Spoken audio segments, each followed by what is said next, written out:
This new world of social distancing has caused me to turn to social media to connect with friends and family.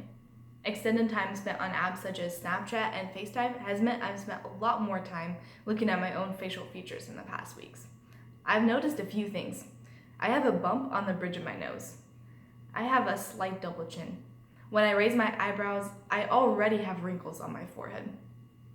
Rhinoplasty, neck contouring, and Botox injections would make quick work of these facial characteristics. Would you encourage me to pursue cosmetic plastic surgery in order to boost my self-esteem? You might. According to a survey documented by CSIRS issue researcher, about half of Americans approve of cosmetic surgery. I'm not the only teenager out there who has closely inspected their facial features as a result of social media, but I am one of the few who is content with what they see. Many young teenagers make the choice to undergo surgery or spend years in hopes of future surgery. Our culture's attitude towards teenage cosmetic surgery is toxic. All of us struggle with body positivity, and it's natural for us to sympathize with teenagers who are eager to increase their body confidence. But this is a train of thought that has led to unrealistic beauty ideals that exist in America today. I'd like to take a few minutes to give you an idea of the extent of the situation surrounding teenage plastic surgery in America, and why the attitude of our culture toward the concept of teen cosmetic plastic surgery should be unsettling to us. Over the years, cosmetic surgery has become a common occurrence in young and old alike. It's slowly become accepted as a social norm as Americans continue to chase after the perfectly sculpted body. Snapchat filters and Instagram editing has made the American beauty standard so much more visible to the younger generation.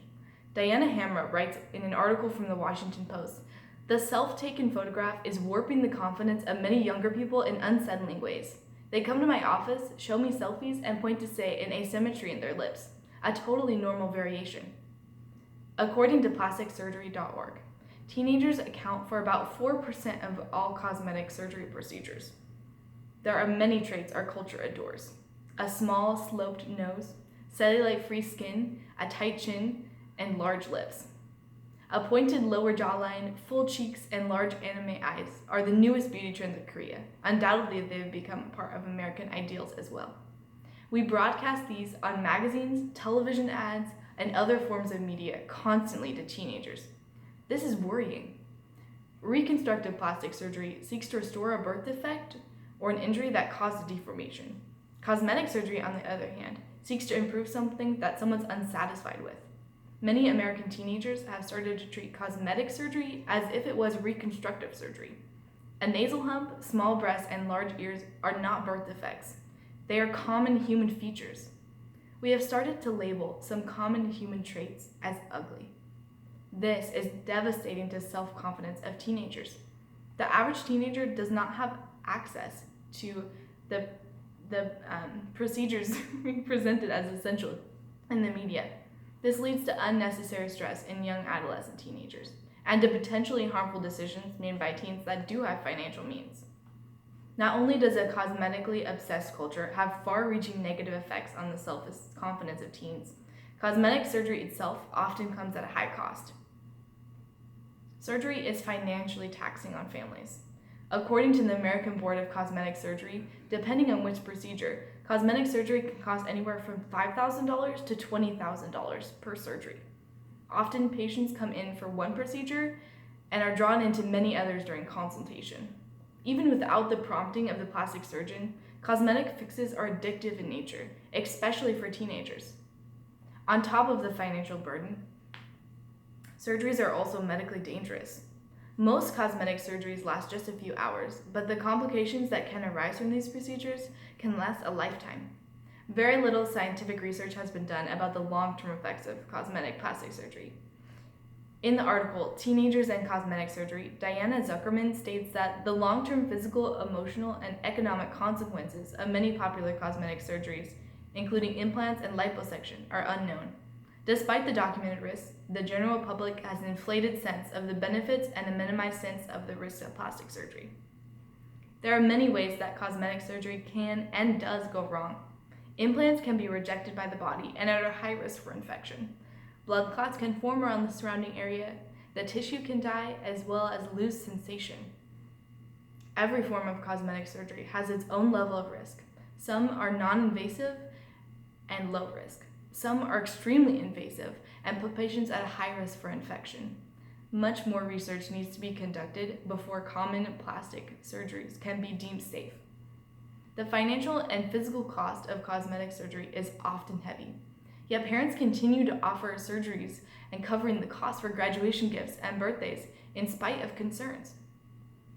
Advocates for plastic surgery at a young age present the argument that cosmetic fixes boost the teen confidence and self-image. Many social media videos and stories document plastic surgery as a celebration. One episode of Inside Edition, a video channel that documents current events, followed teenager Alyssa Chaddock through her rhinoplasty journey. The video states that she was starting her sophomore year in high school and wasn't looking forward to it. She'd been bothered by bullies because of her nose. Throughout that video, we follow her journey through surgery and see that after her surgery, she began school year on a positive note, a happier and more confident teen. Plastic surgery can be life-changing and positive. There are many cases where plastic surgery is worth celebrating. Every individual situation is different. Success stories like that of Alyssa, the high school teen who wanted to avoid name-calling, stir up pleasant emotions and are easy to applaud. But they expose a flaw in the way our culture responds to bullying. One statement Alyssa made during Inside Edition interview was, "It's just like I want to hide, or I just want to put my head down." Her words are echoed by many other teens as they look in the mirror to see a prominent feature that they've decided is not beautiful. Bullying is always present. We need to be promoting the idea that everyone is beautiful, no matter their appearance, and focus on disciplining the bullying itself. Cosmetic surgery in response to bullying is a quick fix to a deeply rooted problem. That's twofold. First, the bullying of children at school itself, and the self-confidence of the child in the midst of bullying. Promoting cosmetic surgery to young children sends a message to teenagers that's bigger than the cosmetic surgery itself. It encourages the idea that in response to bullying, we should conform, that we should change ourselves to fit others' expectations. Encouraging young cosmetic surgery also promotes the idea that beauty comes from appearance alone and that money can buy you beauty. Some stories of cosmetic plastic surgery are wholesome and justifiable. But what if we boldly proclaim that cosmetic plastic surgery isn't necessary for someone to be beautiful and that bullying is never justified? A toxic perspective of beauty has slipped into our culture and become the norm, at a cost larger than we realize. The implications of a culture that encourages young teenagers to pursue permanent changes in body image in pursuit of becoming more beautiful concerns me, and it should concern you. I encourage you to intentionally speak into the lives of young teenagers around you. Remind them that their beauty is more than symmetry and whatever trends are most popular that month. Celebrate success stories of persistence in the face of bullying. Most importantly, I urge you to lead by example. Don't fall prey to the unattainable beauty standards presented by cosmetic quick fix culture. Extravagantly embrace the facial and bodily features that you have. Thank you.